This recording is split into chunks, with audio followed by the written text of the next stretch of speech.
Content ते जे consume करतात, बघतायत माइंडलेस कंटेंट असतो तो. असं एक समज समाजामध्ये आहे, की असा कंटेंट बघून बुद्धी मंद होते, नम होऊन जाते, असं काहीतरी वापरला जातो टर्म. ह्याच्याबद्दल तुम्हाला काय म्हणायचं आहे? लहान मुलांसाठी मोठ्या माणसांचे टॉपिक्स हे माइंडलेस आहेत. मोठ्या माणसांना लहान मुलांचं सगळं जे काय चालतं ते माइंडलेस आहे. लहान मुलं अजून हळूहळू वाढत आहेत, त्यांना त्यातच रमायचं आहे. मग आपलं मूल हे असंच राहील का आयुष्यभर, ही भीती वाटायला लागते. अगदीच लहान मुलं असतात ते बेबी टी व्ही बघत राहतात, 4-4 तास 8-8 तास ते बघू शकतात आणि ते रोज.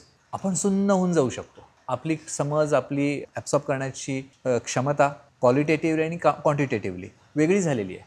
त्यांची ते आत्ता जस्ट ते फिगर आउट करतात, हे काय आहे, हे काय, ते काय, ते काय. ते करता करता त्यांची एकदा नजर बसली, त्यांना ते स्लो मोशन नको आहे, त्यांना जरा फास्ट हवं आहे. ते बेबी टी व्हीवरून छोटा भीमवर कधी उडी मारतात आणि छोटा भीमवरून ऑगी अँड कॉक्रोचेसवर कधी जातात आणि त्याच्यानंतर ते सुद्धा त्यांना स्लो वाटतं.